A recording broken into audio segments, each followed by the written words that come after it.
திருச்சிற்றம்பலம். திருநாவுக்கரசு வள திருத்தொண்டின் நெறிவாழ் வருஞான தவம் இவர் வாகீசர் வாய்மத்திகள் பெருநாமச் சீர்வரவர் உருகின்றேன் பேருலகில் ஒரு நாமக்குறை செய்ய ஒண்ணாமை உணராதே. திருச்சிற்றம்பலம். அண்டசராசரங்களுக்கெல்லாம் அதிபதியாக வழங்கக்கூடிய முருகப்பெருமானுடைய ஒப்பற்ற கருணையினாலே ஆலய உழவார தொண்டு சேர்த்திருக்கூட்டத்தின் சார்பாக வருடந்தோறும் மரளி மாதத்தில் நிகழ்ந்து வருகின்ற இந்த அருள் ஞான வேள்வியில் இந்த வருடம் நிறைவு நிகழ்ச்சியாக திருநாவுக்கரசு நாயனாரை சிந்திக்கும் முகமாக இன்றைய தினம் 6ஆம் நாள் நிகழ்ச்சியாக பெருமானுடைய வரலாற்றிலே மேலும் சில செய்திகளை சிந்திப்பதற்கு திருமணம் கூட்டியிருக்கிறது. நால்வர் பெருமக்களிலே திருநாவுக்கரசு நாயனார்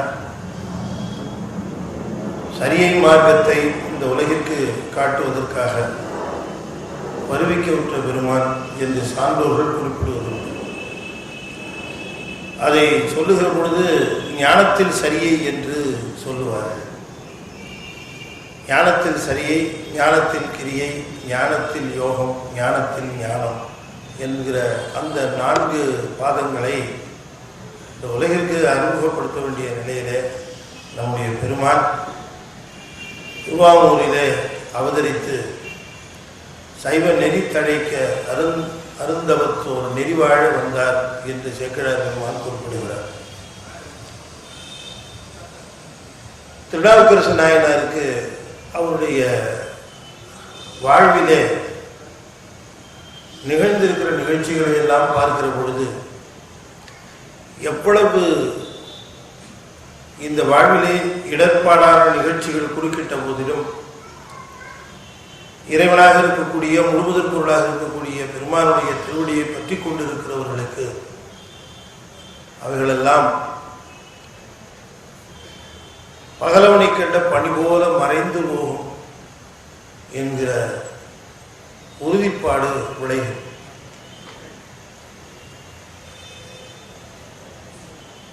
இறைவனுடைய திருவருளையும் கருணையையும் பெறுவதற்கு தம்மை முழுமையாக ஒப்படைத்துக் கொள்வது ஒன்றுதான் வழி என்று நம்முடைய அப்பர் சுவாமிகள் தம்முடைய பாடல்களில் நமக்கு தெளிவாக காட்டியிருக்கின்றார். இறைவனுடைய கருணையை பெறுவதற்கும் இறைவனுடைய அன்பை பெறுவதற்கும் உரிய சிறந்த வழி நாம் எள்ளளவும் கூட நம்முடைய எண்ணத்திலே ஐயத்துக்கு இடம் தராமல் முழுமையாக அவனை நம்பி நம்மை ஒப்படைக்கின்ற பொழுது நம்முடைய துயர்கள், துன்பங்கள், இடர்பாடுகள், இடையூறுகள் அத்தனையும் இல்லாது போகும் என்று அவர் பல இடங்களிலே தேவாரத்திலே குறிப்பிடுகின்றார்.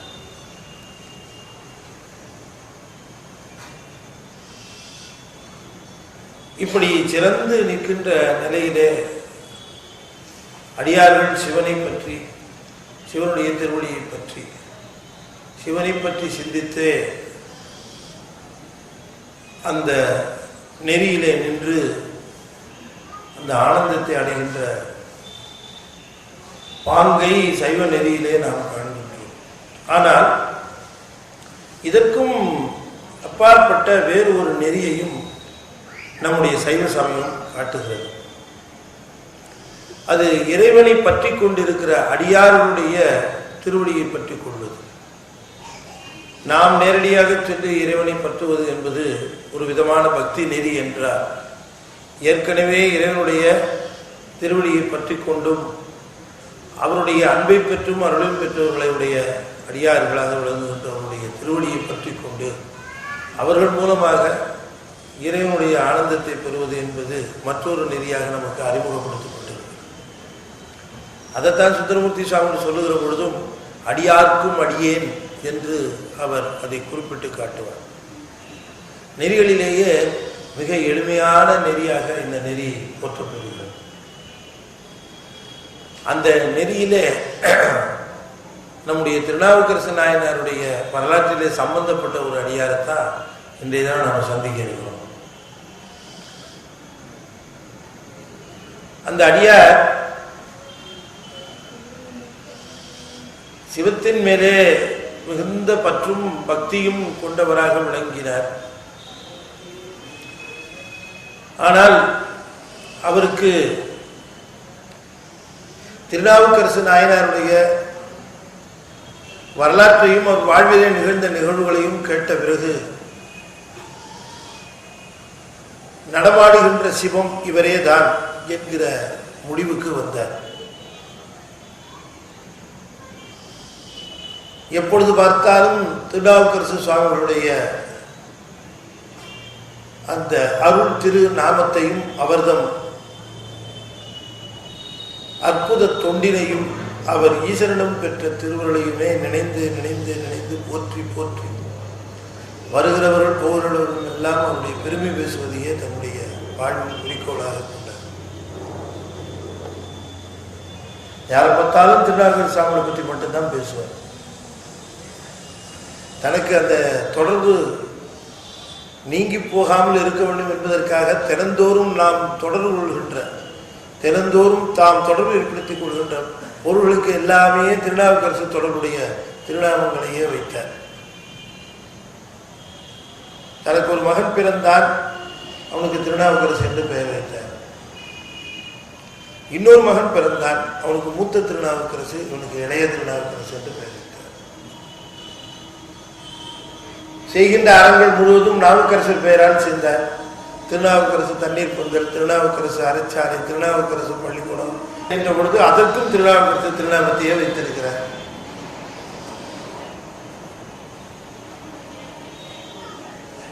இடைக்கர்களுக்கு கூட திருநாவுக்கரசு பெயர் வைத்தார் என்று சொல்லப்படுகிறது. அப்ப அந்த திருநாவுக்கரசு தராசைடு அப்படியே 1 கிலோ திருநாவுக்கரசு எடு என்று, அப்ப ஏது 1 கிலோ 1/2 கிலோன்னு கேட்காதீங்க, நான் உங்களுக்காக சொல்றேன். இடைக்கர்களுக்கு கூட நாவுக்கரசருடைய பெயரை சூட்டி மகிழ்ந்தார். வீடிலே பசுமாடு இருந்தது, நாவுக்கரசு. அது ஒரு கண்ணுக்குட்டி போட்டுச்சு, நாவுக்கரசு.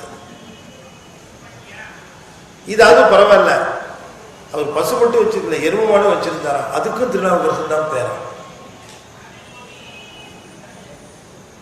அது சொல்லுகிற சேர்க்கிறார், ஆக்குலமும் மேதி குலமும். ஆறுனா பசு, மேதினா எருமைன்னு அர்த்தம். அதுக்கும் திருநாவுக்கரசுன்னு பேர் வச்சாராம்.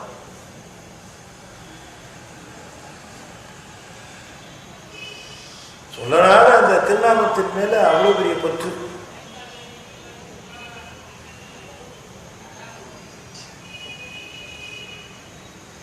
யாராவது அவருடன் நின்று இது என்னங்க திருநாவுக்கரசுன்னு கேட்டா போதும், அன்னைக்கு முழுக்க அவருடைய பேரை அவர் உட்கார வச்சு சாப்பாடு போட்டு அவருக்கு இதை விளக்கி சொல்லிட்டு இருப்பார். தெரியாதா உங்களுக்கு திருநாவுக்கரசர் பற்றி என்று?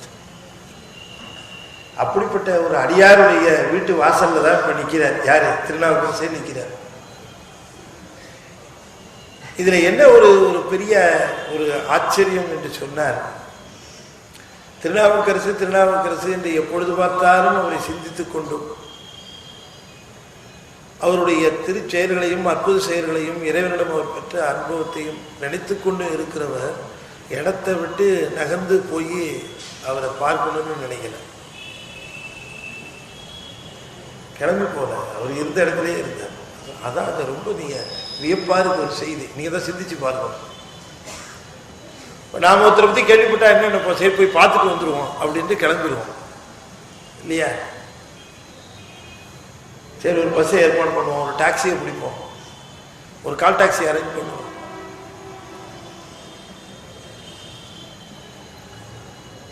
என்ன நடராஜன் சார் இல்லையா, ஒரு வேன் அரேஞ்ச் பண்ணுவோம், போய் பார்த்துட்டு வந்துடுவோம்னு கிளம்பிடுவோம். ஆனா அது ஒரு பெரிய வியப்புக்குரிய செய்தி. அவர் கிளம்பவே இல்லை, அவர் அவரிடத்திலேயே தான் இருந்தார், தன்னுடைய கடமைகளை எல்லாம் செய்தார். சிந்தனை முழுவதையும் அவருக்கு கொடுத்துட்டார். கண்ணினாலே அவரை பார்க்கலையேன்னு அவருக்கு குறை தெரியல. ஏன்னா புறக்கருவிகளை விட அகக்கருவியாக விளங்கக்கூடிய மிக உயர்ந்த கருவியாக இருக்கக்கூடிய சிந்தனையை அவருக்கு தார வரைச்சுட்டார். உயர்ந்த பொருளை கொடுத்ததுக்கு அப்புறம் சின்ன பொருளை கொடுக்கலன்னு கவலைப்படணுமா இல்லையா? ரொம்ப வேண்டியவர் ஒருத்தர் பார்த்தார், அவருக்கு என்ன கொடுக்குறன்னு தெரியல, ரொம்ப வேண்டியவர். கழுத்துல போட்டுருக்க தங்கச்சி தூக்கி அவர்கிட்ட கையில் கொடுத்துட்டார், நீங்க வச்சுங்க. அப்புறமா அவர் போனதுக்கு ஐயோ இந்த பேனாவை கொடுத்துருக்கலாமே அப்படின்னு வருத்தப்படுவார். அவரு என்ன பெரிய பேனா போட்டிருந்த தங்கச்செங்கிலேயே கொடுத்தாச்சு. பேனா கொடுக்கல வருத்தப்படுவாரா? இல்லை. உயர்ந்த பொருளாக இருக்கக்கூடிய சிந்தனையை கொடுத்ததுக்கு அப்புறம் அதுக்கு கீழாக இருக்க பொருளை கண்ணு காது இதை கொடுத்தாலும் ஒன்றும் கொடுக்காட்டியது.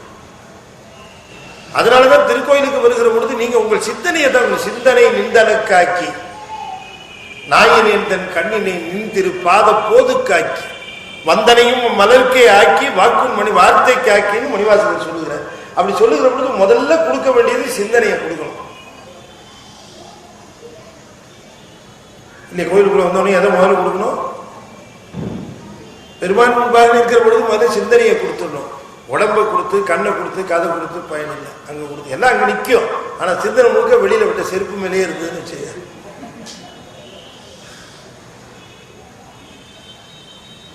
இல்லை வீட்டை விட்டு கிளம்பணுமே பூட்டணுமா சரியா அப்படின்னு சிந்தனை அங்கே இருந்ததுன்னு வச்சுங்க.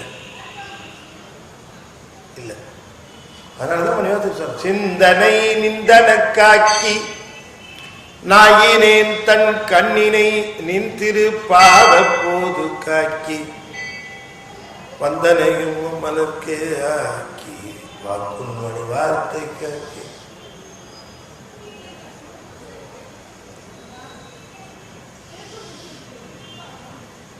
இப்படி சிந்தனை முழுவதும் திருநாவுக்கரசு நாயனாரிலையுமே செலுத்தி விட்டபடியினால அவர் எப்படி இருப்பார்னு கூட இவருக்கு தெரியல. அவர் எப்படி இருப்பார்? அந்த காலத்துல நோ தினத்தந்தி, நோ டிவி. அதனால மக்கள் எவ்வளவு சௌரியமா இருந்திருக்காங்கன்னு பாருங்க, இல்லையா? மீடியாலாம் நமக்கு இன்னும் ரொம்ப நன்மை செய்கிற மாதிரி தான் தெரியுது இப்ப. ஆனா உண்மையிலேயே பார்த்தீங்கன்னு சொன்னா நம்ம எதெல்லாம் சொல்லிட்டு போனேன். நான் என் திருநாவுக்கரசு நாயனாரை பத்தி சொல்லிட்டு போறேன், தேவையில்லாத நம்ம சொல்லுவேன்.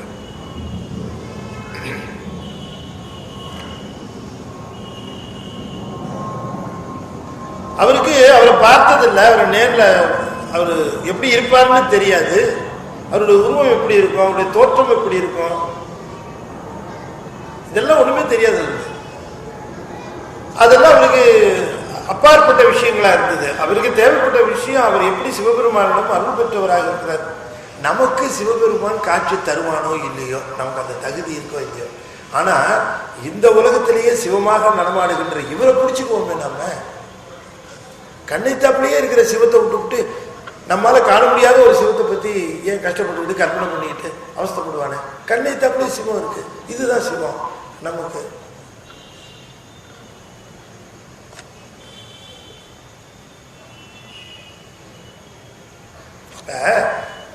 மழை பெய்தால் மழை நீர் நமக்கு தாகத்தை தீர்க்கும், உண்மைதான். மழை பெய்தால் மழை நீர் தாகம். இப்ப எனக்கு தாகம் எடுக்கிறப்ப மழை பெய்யுமா?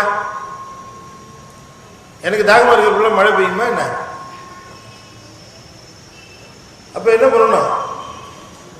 ஏற்கனவே மழை நீரை பெய்ததை குடிச்சு தொட்டியில வச்சிருந்து டேப்பை போட்டு எப்ப தண்ணி வேணுமோ அப்ப திறந்து விட்டா டக்குன்னு தண்ணி குடிச்சு. இப்ப நமக்கு மழை நீரை விட மழை நீர் சேமிக்கப்பட்டு இருக்கிற தொட்டி இருக்கு பாருங்க, அதுதான் நமக்கு ரொம்ப பயனுள்ளதா இருக்கு, இல்லைங்களா? நம்ம தாகத்துக்கு மழை நீர் கிடைக்கும். இறைவனுடைய திருவருள், சிவத்தினுடைய திருவருள் மழை நீர் போல இருக்கலாம். ஆனால் என்னுடைய தேவைக்கு அது ஏற்கனவே வாங்கி வைத்து சேமித்து வைத்திருக்கிற அடியாருடைய திருவருள் இருக்கு பாருங்க, அது அதை காட்டிலே எனக்கு மிகச் சுலபமாக கிடைத்து விடுகின்ற ஒன்று. ஏன் அடியாரை சென்று பற்ற வேண்டும் சொன்னா அவங்க ஏற்கனவே வாங்கி வச்சிருக்காங்க, போய் நீங்க வாங்கிக்க வேண்டியதுதான் பாக்கி.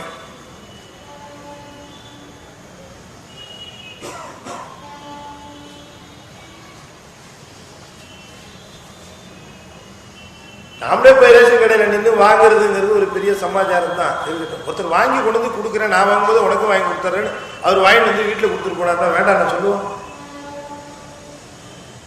அவர் ஏற்கனவே வாங்கி வச்சிருக்கிறார். இறைவனுடைய திருவருளை முழுமையாக பெற்றவர்கள். அது மட்டும் இல்லாமல் அந்த பெற்ற திருவருளை சற்றும் மாறாமல் அதே நிலையிலேயே வைத்திருக்கிறவர்கள். அவர்களிடம் அந்த அருளை பெறுவது என்பதுதான் ரொம்ப ஒரு சிறந்த நெறியாக கருதப்பட்டது. அப்பர் சுவாமிகிட்ட அந்த திருவருளை பெற்று இவருக்கு என்ன நினைப்பு வந்ததுன்னா, எங்கேயோ இருக்கிற ஒரு இங்கேயே இருந்து அவருடைய திருநாமத்தை அதுவும் சிவபெருமான் பேர் வச்சாராம அவருக்கு நாவுக்கரசர். யாருக்கே அந்த பாக்கியம் கிடைக்கும்? ஒருத்தருக்கு இதை விட பெரிய பாக்கியம். அதுவும் இல்லாம சிவபெருமானுடைய பெரும் கருணையினாலே தாயாரே திருமுறை பால் ஊட்டினாராம அவருக்கு. அந்த பெருமான் ஒருத்தர் இருக்கிறாரு திருஞான சம்பந்தன், அவரே அவருடைய வாயினாலே அப்பர் என்று பெயரிட்டாராம. இந்த பாக்கியம் யாருக்கு கிடைக்கும்? இறைவனால திருநாமம் விடப்படுவதும் இறைவனுடைய அருளை பெற்ற அடியார்களிலேயே குருமாராக விளங்கக்கூடிய திருஞான சம்பந்தரால பெயரிடப்படுவதும் ஆகிய இருவராலும் பெயரிடப்பட்ட ஒரு பெரிய பெருமை திருநாவுக்கரசு சுவாமிகளை தவிர வேற யாருக்கும் கிடையாது. அவர் நாவுக்கரசன் பேர் வச்சார், இவர் அப்பர்னு பேர் வச்சார். அப்ப அந்த ஒண்ணு செய்யலாம், நாம் இந்த நாவுக்கரசருங்கிற திருநாமத்தையே பிடிச்சுக்குவோம், அதுவே நம்மளை கடத்திட்டு விடும். இந்த பற்றினா உறுதியா பிடிச்சார், அதுதான் வேணும். உறுதியா பிடிச்சா பிடிப்போம், ஆனா உறுதி இருக்குமான்னு தெரியல. பிடிச்சிருப்போம், அப்படியே உறுதியா பிடிக்கிறோமோ. சனிக்கிழமை வந்தோடனே சரி ஆஞ்சநேயர் கோயில் போயிடலாம் அப்படின்ட்டு விட்டுட்டு இருக்கோங்க.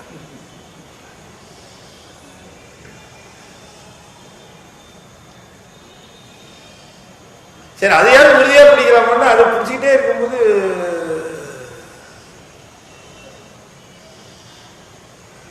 ஞாயிற்றுக்கிழமை இன்னொரு கோயில் அங்கே போகலாம். நண்பர் ஒருத்தர் சொல்லுவார், நீங்கள் நான் போய் பார்த்தவங்க 12 நாளில் பலன் கிடைச்சது, நீங்கள் வாங்க உங்களுக்கும் கிடைக்கும். சரி கிடைச்சி அதையும் ட்ரை பண்ணுவோம் அப்படின்ட்டு அதுக்கு பின்னால் திருவாரூரில் ஒரு தேவாரம் பாடுவார் சுவாமி, நான் சொல்கிறேன் பாருங்க, அதை ரொம்ப தெளிவாக சொல்லுவேன். நான் இப்போ உங்களுக்கு விளையாட்டாக சொன்ன மாதிரி இருக்குல்ல, அவர் அது உண்மையாகவே சொல்கிறார். இந்த மாதிரி பண்ணிட்டு அலையிறியேன்னு கேட்குறேன்.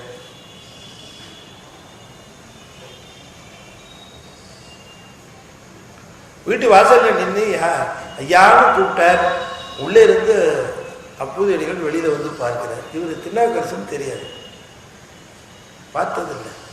அற்புதமான திருக்கோலம், பார்த்தவனையே தொடரணும்னு தோணுது. அந்த திருமேனி, அந்த அழகு, அந்த திருநோக்கம். ஐயா உங்களை பார்த்தவனையே வணங்க வேண்டும் என்று தோணுகிறது. உங்களுக்கு என்னங்க ஐயா வேணும், நான் ஏதாவது செய்ய வேண்டியிருக்கா என்று கேட்டார். அவரை இவர் பார்த்துக்கிட்டே இருக்கிறார். யாரு? திருநாவுக்கரசு சுவாமி. அவர் இவரை ரசிக்கிறாரு, இவர் அவரை ரசிக்கிறார். என்ன முகமையாது, இந்த முகத்தை பார்த்தாலே பார்த்துக்கிட்டே இருக்கலாம் போல இருக்குது. சிவம் அப்படியே குடிகொண்டு இருக்கக்கூடிய திருமுகமாக அல்லவா இருக்கிறது. இப்படி ஒரு தேஜஸ். ஐயா தங்கள் திருநாமம் அப்பூதியடிகள் என்று கேள்விப்பட்டேன். உங்களுக்கு இடையூறு விளைவிக்க வேண்டும் என்பதற்காக நான் இங்கே வரல, ஒரு செய்தி தெரிந்து கொள்ளலாமேன்னு வந்தேன். நான் திருப்பள்ளத்துக்கு போயிட்டு இருக்கிறேன். திருவுரங்களை எரித்த பெருமான் அங்கே அற்புதமாக திருக்கோலம் கொண்டிருக்கிறார். அவரை காண்பதற்காக போகிறேன். போற வழியில இந்த திங்களூர் என்கிற ஊர் வழியாக செல்லுகிற பொழுது சற்று தாகமாக இருந்தது. நீர் அருந்தலாம் என்று தண்ணீர் பந்தலுக்கு சென்று நீரை அருந்தினேன். ஆனால் நிமிர்ந்து பார்த்த பொழுது அங்கே திருநாவுக்கரசு சுவாமி தண்ணீர் பந்தல் என்று எழுதி இருந்ததை பார்த்தேன். எனக்கு ஒரு ஐயம். அந்த ஐயத்தை நீக்கிக் கொள்வதற்காகத்தான் தங்களிடம் வந்தேன். ஐயா அப்பூதியடிகளே, எனக்கு ஏற்பட்ட ஐயத்தை உங்களிடம் தீர்த்து கொள்ள வேண்டும் என்று உங்களை நாடி வந்திருக்கிறேன். ஆரணியும் சடைமுடியார் அடியவர்க்கு நீ வீர் வைத்த ஈரில் பெரும் தண்ணீர் பந்தலில் நும் பேர் எழுதாதே.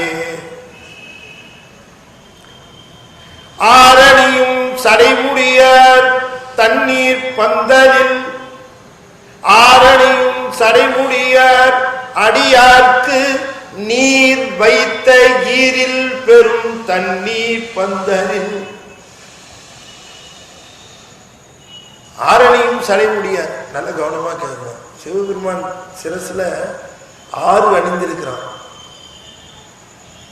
6 அணிந்திருக்கிறான். கங்கையார் நீர் கீழே தண்ணீர் பந்தல் வச்சிருக்கிறீங்க. மேல ஆத்த வச்சிருக்கிறான், நீர் கீழே தண்ணீர் பந்தல் வச்சிருக்கிறீங்க. சிவபெருமானுடைய சிரசு மேல இருக்கிற கங்கை எவ்வளவு புனிதமோ அந்த அளவுக்கு நீர் வைத்த இந்த தண்ணீர் பந்தலும் புனிதமானது. ஏன்னு சொன்னா அடியார்களுக்காக நீர் வைத்திருக்கிறீர். இதனுடைய புகழ் பெரும் புகழ் பெறப்போகிறது இந்த தண்ணீர் பந்தல். அப்பவே சொல்லிட்டாரு. ஏன்னா எத்துணை காலம் திருநாவுக்கரசு நாயனாருடைய வரலாறு பேசப்படுகிறதோ, எத்துணை காலம் அப்பூதி அடிகளாருடைய பெருமை பேசப்படுகிறதோ, அத்துணை காலமும் இந்த தண்ணீர் பந்தலை பற்றியும் பேசுவோம் இல்லைங்களா? அதனால சொன்னார், ஈரில் பெரும் தண்ணீர் பந்தல்னார். ஈர் இல்லாத தண்ணீர் பந்தல்னார், முடிவில்லாத தண்ணீர் பந்தல்னார். ஆரணியும் சடை முடியார் அடியார்க்கு நீர் வைத்த ஈரில் பெரும் தண்ணீர் பந்தரில் இன்னும் பேர் எழுதார். ஐயா 40 ரூபாய்க்கு டியூப்லைட் வாங்கி கொடுத்தா கூட டியூப்லைட்ல வெளிச்சமெல்லாம் தெரியாத படிக்காம சொந்த பேரையும் வீட்டு பேரையும் எழுதி மறைக்கிறானே. நீர் இவ்வளவு பெரிய தண்ணீர் பந்தலை, இவ்வளவு பெரிய பாடசாலை, இவ்வளவு பெரிய அறச்சாலை, இவ்வளவுலாம் வைக்கிறீர். அதுல போய் உன் பேரை எழுதலாம், இல்லைன்னா ரொம்ப பொருத்தமாகவும் மனைவி பேரை எழுதலாம், இல்லைன்னா உலகத்துல செய்யறாங்க மாமியார் பேரை கூட எழுதலாம்.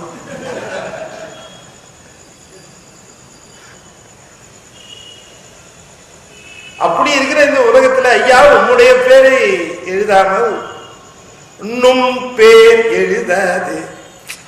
இப்ப கேட்கறது யாரு? திருநாவுக்கரசர். இன்னும் பேர் எழுதாது. நல்ல கவனம் இருக்கணும். என்ன கேட்டார் அடுத்தது? உன் பேரை எழுதாம அந்த தண்ணீர் பந்தல்ல உங்க பேரை எழுதாம என் பேரை ஏன் எழுதுனீங்க அப்படின்னு கேட்டிருப்பேன். நானா இருந்தா அப்படிதான் கேட்டிருப்பேன். ஒரு உதாரணத்துக்காக சொல்றேன். ஆனா அவர் இப்படி கேட்கிறாரு, இன்னும் பேர் எழுதாது வேறொரு பேர் எழுத காரணம் என்பார். வேற பேர் எழுதியிருக்கிறியே என்னன்னு கேட்டார். என்ன பாருங்க, உன் பேர் எழுதாம ஏன்பா என் பேரை எழுதியிருக்கிற அப்படின்னு. அதுதான் தன்முனைப்பு. அது இல்ல அப்பர் சாமிகளுக்கு அப்படி ஒண்ணு கிடையவே கிடையாது. அதனால கேட்டார், இன்னும் பேர் எழுதாது வேறொரு பேர் எழுத காரணம் என்கொல் கூறும் காரணம் என்கொல் கூறும் என்ற கோதில் மொழி கொற்றவன. குற்றமில்லாத மொழிகளை பேசக்கூடிய அரசன் யாரு? திருநாவுக்கரசர். கொற்றவன் அரசன். கோதில் மொழி கொற்றவனார். ஒவ்வொரு இடத்துலையும் சேக்கிடார் பேர் வைப்பார் பாருங்க. அட்டே அப்பா, என்ன திருநாவுக்கரசன் அவர் ஒரு தடவை பேர் வச்சு விட்டார். அவருக்கு ஒவ்வொரு இடத்துலயும் ஒவ்வொரு பேர் வைப்பார். கோதில் மொழி கொற்றவனாராம். இதுக்கு அப்படியே என்ன பொருள்? மொழி கொற்றவன். மொழின்னா நாக்கு, அரசு, நாவரசு. கொற்றவன்னா அரசு.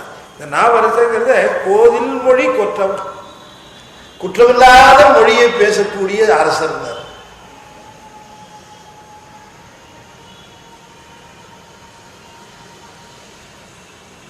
கோதில் மொழி கொற்றவனார் வேறொரு. இது கேட்டாரோ இல்லையோ,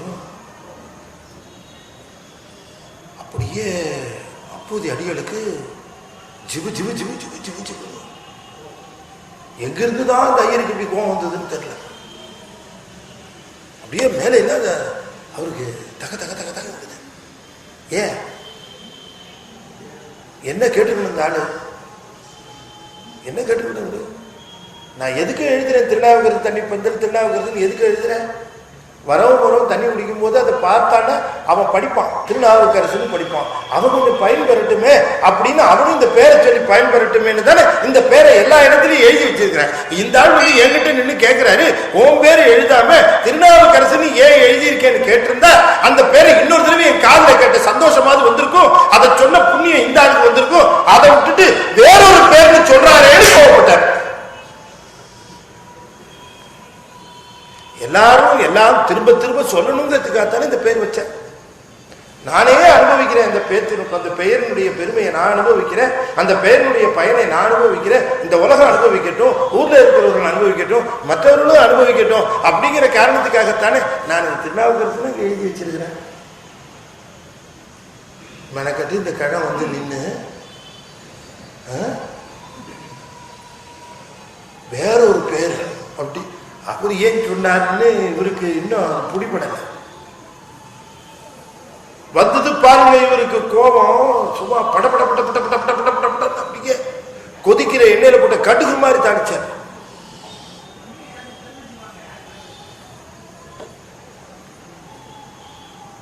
நின்ற மறையோரும் நிலையடிந்த சிந்தையராய்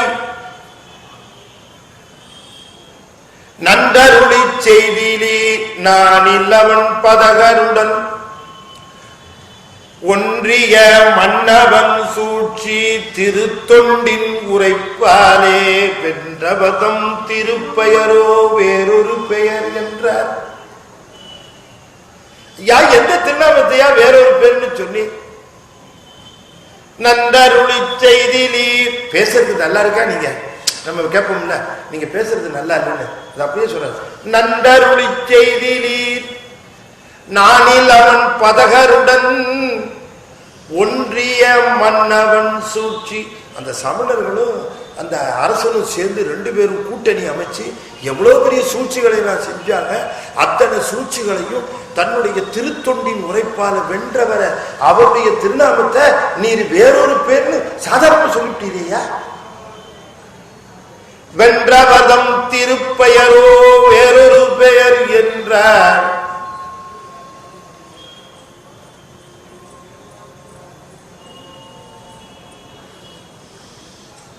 எதனால வென்றார்னு சொன்ன கத்தி எடுத்துக்கிட்டு வென்றாரா இல்ல வேற ஏதாவது சண்டை போட்டு வென்றாரா? இல்லையா, திருத்தொண்டின் உரைப்பாலே வென்றவதம் திருப்பெயர்.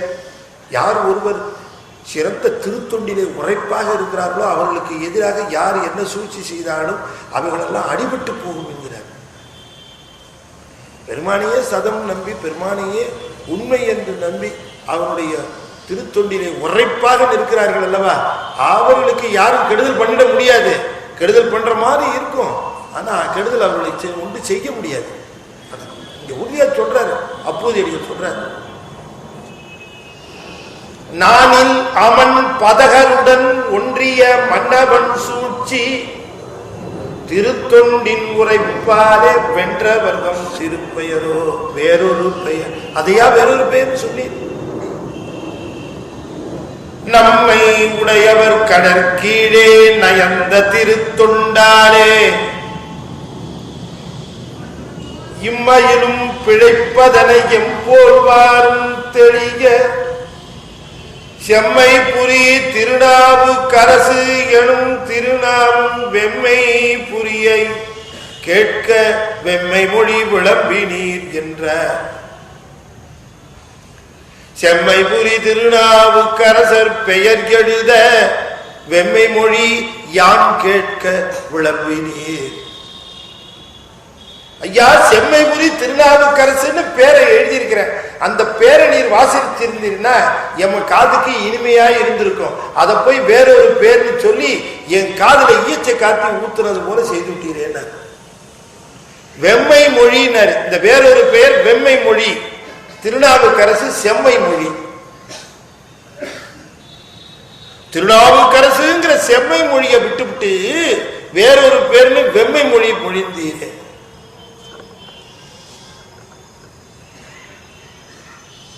ஐயா, ஐயா அவரு இந்த உலகத்துக்கு மிகப்பெரிய ஒரு அற்புதத்தை செய்து காட்டினார். என்ன தெரியுமா? இந்த உலகத்துல ஒரு பெரிய ஒரு சந்தேகம் இருந்துகிட்டே இருக்கு. இந்த பிறவியிலேயே நாம் ஓய்வு பெற்று விட முடியுமா, இல்ல இன்னும் பல்வேறு பிறவிகளை எடுக்கணுமா, இந்த பிறவியை நாம் முடிச்சுக்கலாமா, இல்ல இந்த தொன்மங்கள் தொடர்ந்து வந்து கொண்டே இருக்குமா, என்ன செய்கிறது என்று ஐயப்பட்டு கொண்டு இருக்கிற பொழுது இந்த பிறவியிலேயே நாம் உய்து விடலாம் என்பதற்கான வழிவகையை செய்து காட்டியவர். இந்த பிறவியிலேயே நாம் உய்வுறதுக்கு என்ன செய்வது? நாம பிறவி எதுக்காக எடுத்து வருகிறோம் அப்படின்னு கேட்டா, இந்த பிறப்பு எப்படி அமைந்து வருகிறதுன்னு கேட்டா, நாம ஏற்கனவே செய்த வினைகள் எல்லாம் அப்படியே மூட்டை மூட்டையா இருக்கு. அதுல இருந்து கொஞ்சம் எடுத்து பிராரத்தமாக நமக்கு தந்து பிறவியை கொடுக்கிறார்கள். இந்த வினையெல்லாம் இப்ப வருகிற நமக்கு இந்த பயன்கள் எல்லாம் நமக்கு என்னவோ புதுசா வருதுன்னு நீங்க நினைக்காதீங்க. இதெல்லாம் நமக்கு நாமே போட்டுக்கிட்ட தபால். நமக்கு நாமே போட்டுக்கிட்ட தபால் தவறாம நமக்கு வரும். மற்றவங்க போட்டாலும் வராதுன்னு நம்ம நமக்கு நாமே தானே போட்டுருவோம். அட்ரஸ் கரெக்டாக தானே போடுவோம். அதனால நமக்கு தவறாம வந்து சேருது அந்த தபால். என்ன எப்ப போட்டோம்னு நம்மளே மறந்துட்டோம். அது பாட்டு வந்துகிட்டு இருக்கு. ஒவ்வொரு பிறவிலும் பல்வேறு வினைகளை செய்கிறோம். வினையினுடைய பயன்கள் அப்படியே பதிவு செய்யப்படுகிறது. நாம் செய்யும் பொழுது நல்வினை தீவினை பதிவு செய்யப்படுகிற பொழுது புண்ணிய பாவம் அனுபவத்துக்கு வருகிற பொழுது இன்ப துன்பம். அதானே பல்வேறு வினைகளை செய்திருக்கிற பொழுது ஒவ்வொரு பிறவிலும் வினைகளை செய்கிறோம். வினையினுடைய பயன்கள் பதிவு செய்யப்படுகிறது. தவறாமல் வருகின்ற பிறவிகளில் தரப்படுகிறது. இப்ப இந்த பிறவியில செஞ்சது இந்த பிறவியில தான் வரணும், இல்லை அடுத்த பிறவியில தான் வரணும்னு கணக்கு கிடையாது. அது வரிசையில நின்று வந்துகிட்டே இருக்கும். அப்படியே அப்ப இந்த வினைகள்ங்கிறது மூட்டை மூட்டையா அடுக்கி வச்சிருக்கிற இந்த வினைகள் தீர்கிற வரைக்கும் பிறவி தொடர்ந்து வந்துகிட்டே தான் இருக்கும். எப்படி தீர்றது இது? இந்த வினைகள் அந்த வினைகளை தீர்க்கிறதுக்கு ஏற்கனவே நாம் எடுத்த பிறவிகள் எழுகடல் மணலை அளவிடி நதியும் எனதிட பிறவி அவதாரம். 7 கடலுடைய மணலை அளந்துள்ளா நான் எடுத்த பிறவி அளக்க முடியாது.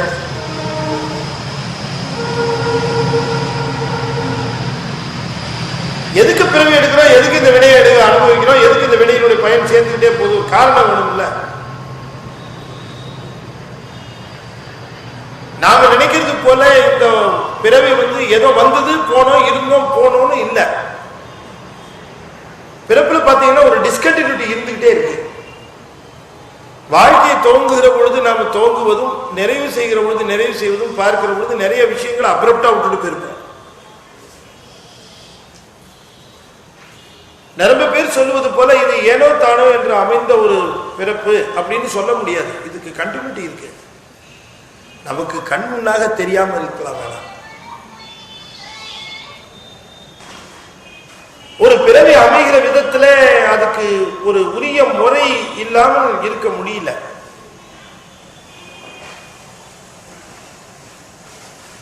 நம்முடைய பிறவிகள்ல பார்த்தீங்கன்னு சொன்னா மனித பிறப்பை தவிர்த்து மித்த பிறவிகள் எல்லாம் கீழே இருக்கு. இதுதான் 6 அறிவோடு இருக்கு. மித்ததெல்லாம் 5 அறிவு 4 அறிவு 3 அறிவுன்னு இருக்கு. நமக்கு வினைக்கணக்கு உண்டு, அதுங்களுக்கு வினைக்கணக்கு உண்டா? மிருகங்களுக்கு உண்டா இல்லையா? இல்ல. உண்டு இல்ல இல்ல உண்டு ஓட்டு கூட்டலாம். மிருகங்களுக்கு வினைக்கணக்கு உண்டா இல்லையா? சரி சரி, அப்படின்னா அவர் இன்னும் ஒரு ஒத்த முடிவு வரல. என்னென்ன நாம தெரிஞ்சுக்கணும். நான் ஒரு செயலை செய்கிறேன். செயல் செய்கிற பொழுது என்னை எதிர்பார்த்து ஒரு பலனை எதிர்பார்த்து செய்கிறேன். அது உரிய பலனை தந்தாலும் தரலாம், உரிய பலனை தராம போனாலும் போகலாம், உரிய பலனுக்கு எதிர்மாறான பலன் வந்தாலும் வரலாம். இல்லையா? இப்படிதான் நடக்குது. ஒருவரை ஏமாத்துறேன், ஒருத்தரை வஞ்சகமா ஏமாத்துறேன், அவருக்கே தெரியாம ஏமாத்துறேன். அவருக்கே தெரியாது யார் ஏமாத்திருக்காங்கன்னு தெரியாது. ஏன்னா அவர் கூடவே தான் நானும் இருக்கிறேன். ஏமாத்திட்டாங்கன்னு அவர் நம்மகிட்டே தான் சொல்லிட்டு இருக்காரு. கூடவே இருக்கிறேன். கடைசி வரைக்கும் அவர் கண்டுபிடிக்கல. அவரும் போய் சேர்ந்துட்டாரு, நானும் போய் சேர்ந்துட்டேன். கணக்கு அப்படியே வா முடிஞ்சு போயிடுமா? செட்டில் ஆயிடுமா அப்படியே? இல்லையே. இதுக்கு ஏதோ ஒரு கண்டினியூட்டி இருக்கணுமே இல்லைங்களா? நான் செய்த செயலுக்கு அதுக்கு ஒரு தண்டனை எனக்கு கொடுத்தே ஆகணும். எல்லா குற்றங்களுக்கும் இங்க கோர்ட்டு வழக்கு இருந்துதான் தண்டனை கிடைக்கும் சொல்ல முடியாது. கோர்ட்டுக்கும் வழக்குக்கும் போகாத குற்றங்கள் எத்தனையோ உண்டு. அதுக்கெல்லாம் யார் தண்டனை கொடுக்கிறது? நாம செய்கிற இந்த குற்றங்களுக்கு தண்டனை உண்டு. ஒருத்தர் கொன்னா தண்டனை, ஒருத்தர் துன்புறுத்தினா தண்டனை. இதெல்லாம் ஒரு வினைன்னு நாம் சொல்லுகிறோம். ஒரு புலி ஆட்டை அடிச்சு சாப்பிடுது, ஒரு நாய் பூனையை அடிக்குது, இதுக்கு வினை உண்டா இல்லையா? வினை இல்லை.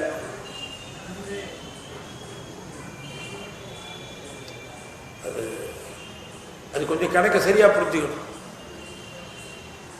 மிருகங்களுக்கு வினை இருக்கா இல்லையான்றதுக்கு முன்னாடி வினையினுடைய கணக்கு என்ன நாம தெரிஞ்சுக்கணும். வினை ஒரே மாதிரி இல்லை, 3 விதமா இருக்கு. இந்த 3 விதம் என்னன்னு கேட்டா,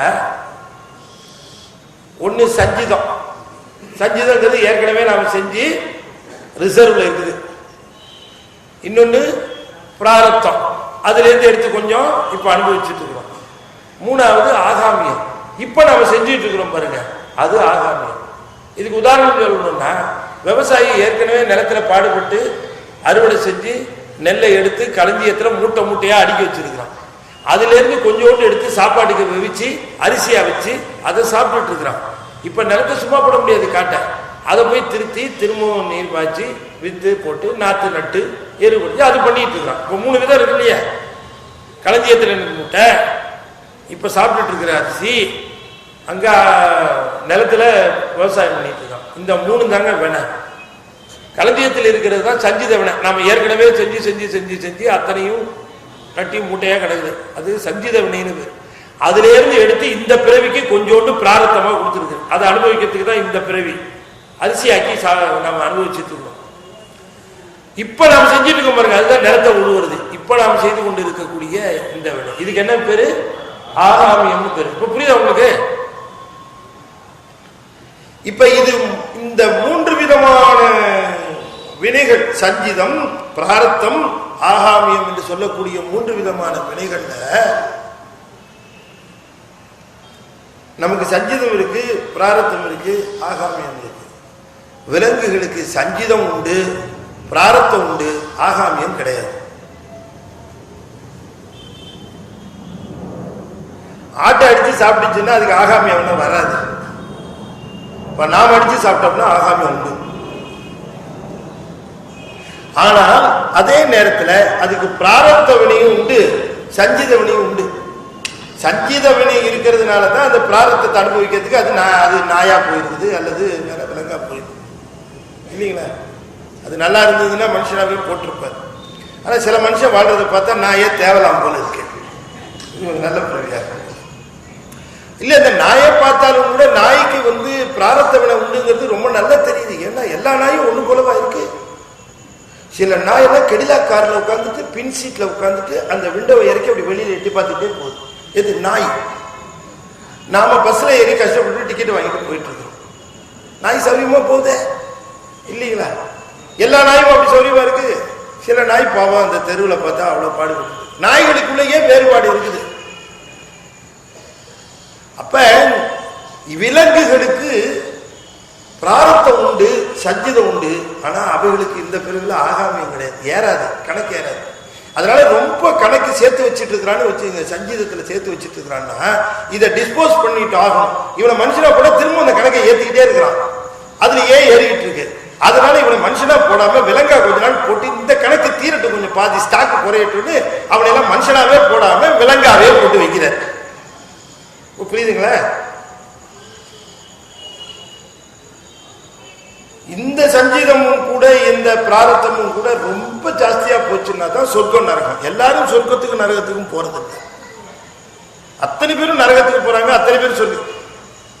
யாருக்கு கணக்கில் அடங்காம ரொம்ப நிறைய இருக்கோ அவர்களுக்கு மட்டும்தான் நிறைய கேஸ் இருந்தா ஸ்பெஷல் கோர்ட்டு இல்லைங்களா? கேஸ் ரொம்ப ஜாஸ்தியாக போச்சுன்னா என்ன ஆகிடும்? ஸ்பெஷல் கோர்ட் போட்டு அதெல்லாம் நீ வெளியாது. அது போல ஸ்பெஷல் கோர்ட்டு தான் இந்த சொர்க்கமும் நரகமும். நிறைய சேர்த்து வச்சிருக்கிறான் பாவத்தை. இது இங்க பிறவி எடுத்து தீர்க்க முடியாதபடி இருக்குது. ஒரு பிறவி எடுத்து எவ்வளவு பாவத்தை தீக்கிறது நிறைய இருக்குன்னு சொன்னா, சரி இதுக்குன்னு ஸ்பெஷலா ஒரு கோர்ட்டு, வெறும் பாவத்தை அனுபவிக்கிறதுக்குன்னு ஒரு கோர்ட்டு, அதுதான் நரகம். ரொம்ப புண்ணியம் பண்ணியிருப்போம், எக்கச்சக்கமான நல்லறம் பண்ணி புண்ணியம் பண்ணி வச்சிருப்போம். அந்த புண்ணியத்தெல்லாம் அனுபவிக்கணும். இங்க இந்த போகத்தை அனுபவிச்சா தீராது. அது அவனுக்கு சொர்க்கம்னு ஒன்று போட்டு இன்பத்தை மட்டுமே அனுபவிக்கிறதுக்கு ஒரு புண்ணிய உலகம் கொடுத்துருவோம். இப்படி வைக்கிறது. ஆனா எல்லாரும் அப்படி சொர்க்கத்துக்கு போவாங்க நரகத்துக்கு போவாங்கன்னு கட்டாயம் கிடையாது. அவரவர் நன்மை தீவனைக்கு தகுந்த மாதிரி இந்த உலகத்தையே சொர்க்கமும் நரகமுமாக மாற்றி இறைவன் தந்துருவான் இல்லையா? இங்கேயே நரகமாகவும் இங்கேயே சொர்க்கமாகவும் அனுபவிக்கிறவர்கள்லாம் உண்டு. இந்த இன்ப துன்பம் இங்கேயே கலந்து கொடுப்பாங்க. சரி, இப்ப நமக்கு தெரிய வேண்டிய செய்தி என்னன்னா, சஞ்சீதம் இருக்கிற வரைக்கும் நமக்கு இந்த பிறவி வந்துகிட்டே இருக்கும். அது நல்லா தெரியுது. சரி, சஞ்சீதம் தீர்தான்னு பார்த்தா ஆகாமியத்தை கொஞ்சம் பண்ணி அங்க சேர்த்து வச்சிடறோம். வேற இதுக்கு என்னதான் தீர்வு? இப்படி செயின் மாதிரி இருக்குது. இங்கே குறையுது, இங்கே ஏறுது, திரும்ப ஸ்டாக் ஏறுது, திரும்ப இப்படியே போயிட்டு இருந்தா இப்ப அதனால பக்குவப்பட்டு இருக்கிறவர்களுக்கு குருவாக இந்த சஞ்சீதம் முழுவதையும் தீர்த்து வச்சிருவார். குருவாக வருகிறவர் அவர் ஞானோபதேசம் பண்ண உடனேயே இனிமே இந்த உலகத்துல உனக்கு வர வேண்டிய வேலை இல்லை, அதனால இந்த சஞ்சீதத்தால தீக்கிறேன்னு தீர்த்துருவார். சஞ்சீதம் தீர்ந்துடும். குரு உபதேசம் பிறகு இந்த உலகத்தில் செய்கின்ற செயல்கள் எல்லாவற்றையும் இறைவனுடைய செயல்களாகவே செய்கிறதுனால ஆகாமியமும் கிடையாது. என்ன பாக்கி இருக்கும்? பிராரத்தம் மட்டும் இருக்கும். இந்த பிராரத்தத்தை மட்டும் அனுபவிச்சு முடிச்சுட்டு போயிட்டா திரும்ப இங்க வர வேண்டிய வேலை இல்லை. உங்களுக்கு புரியுதுங்களா? கணக்கு சரியா வருதா? வல்ல கணக்கு தான், எல்லாம் ஒரு கணக்கு தான். இதுதான் நம்ம சைவம் சொல்லுகிற கணக்கு. சரி, எல்லாருக்கும் குரு வருவாரா? குருக்கு தகுதி உள்ளவர்களுக்கு தான் வராரு. மாணிக்க வாசகரே தேடி தேடி பார்த்து கடைசியில அவர் பாட்டுக்கு சரி இனிமேல் நமக்கு வரமாட்டார் போல இருக்குன்னு அவர் குதிரை வாங்கலான்ட்டு கிளம்பி போயிட்டார். ஒன்றும் வேலைக்கு ஆகிறது இல்லை போல இருக்கு, நமக்கு கிடையாது போல இருக்கு அந்த பாக்கியம் அப்படின்னு நினைச்சு போனார். குதிரை வாங்க போனவர் தானே இவரு கூப்பிட்டாரு. அப்ப நமக்கு வருவாரா இல்லையாங்கிறது நமக்கு இன்னும் தெளிவா தெரியல. ஒருத்தர் கேட்டாரு, இந்த பிராரத்த வினை சொல்லுவது இருக்க அதை அனுபவிச்சுதான் தீர்க்கணுமா? குரு வராரு, குரு வருகிறவர் சஞ்சீதம் முழுக்க அவ்வளவு களஞ்சியத்தில் இருக்கிறது எல்லாத்தையும் தீர்த்து வைக்கிறாரு. இந்த பிராரத்தை இந்த பிறவியில படுற கஷ்டத்தை தீர்த்து வைக்க கூடாது அவரு, ஏன் அதை நீக்கல அப்படின்னு கேட்டார் ஒருத்தர். அதுக்கு ஒரு உதாரணம் கரெக்டா சொன்னதான் உங்களுக்கு புரியும். இந்த நெல்லு களஞ்சியம் உதாரணத்தை விட இன்னொரு சிறந்த உதாரணம் இருக்கு. அதுதான் ரொம்ப ஆப்டான உதாரணம். எப்படின்னு கேட்டீங்கன்னா, இவன் எங்க வீட்டுல அரிசி வாங்க சொல்லி என்ன அனுப்பிச்சாங்க. வீட்டுல அரிசி தின்னு பூச்சிங்க போய் வாங்கிட்டு வாங்க. சரி, நான் கடைக்கு போய் அரிசி வாங்க போனேன். என்னப்பா அரிசி இருக்குன்னா, பொன்னி புழுங்கல் இருக்குங்க ஐயான்னாரு. என்ன விலைன்னு கேட்டேன். 40 ரூபாயா? கிலோ 40? 40 ரூபா கிலோ 40. ஐயா 40ல் ஒன்று இருக்கு, 42ல் ஒன்று இருக்கு, 38ல் ஒன்று இருக்கு, நீங்க பாருங்க ஐயா அப்படின்னாரு. இப்படி பார்த்தேன். இந்த 40 ரூபா கிலோ அரிசி கொஞ்சம் நல்லா சன்னமா நல்லா இருந்த மாதிரி இருந்தது. ஐயா அதில் ஒரு 5 கிலோ கொடுங்க. சரி, ஒரு 5 கிலோ கட்டி கொடுத்தார். அவர் கட்டி கொடுத்து கையிலையும் வாங்கிட்டேன், வாங்கி பணமும் கொடுத்துட்டேன். கொடுத்தவொடனே எனக்கு என்ன ஞாபகம் இருந்ததுன்னா, 5 கிலோ மட்டும் வாங்கியிருக்கிறோம், அரிசி நல்லா இருக்குது, தீர்ந்து போயிடுச்சுன்னா என்ன பண்ணுறது, இப்போ கொஞ்சம் வாங்கி ஸ்டாக் பண்ணிக்கிட்டா என்ன அப்படின்ட்டு அவர்கிட்ட சொன்னேன். ஐயா இதிலே ஒரு 20 கிலோவாக கொடுத்துருங்க. அவர் மூட்டை இல்லை, நான் குடோன்லேருந்து எடுத்துகிட்டு வந்து உங்களுக்கு அனுப்புகிறேன், நீங்கள் இப்போ இதை எடுத்துகிட்டு போங்க ஐயா, நான் 20 கிலோ போட்டு அனுப்புகிறேன். சரின்னு வீட்டுக்கு வந்தேன். 5 கிலோ அரிசியை வீட்டில் கொடுத்துட்டு சமை அப்படின்னு சொல்லிட்டேன். 5 கிலோ சமைப்பாங்க. அதுல இருந்து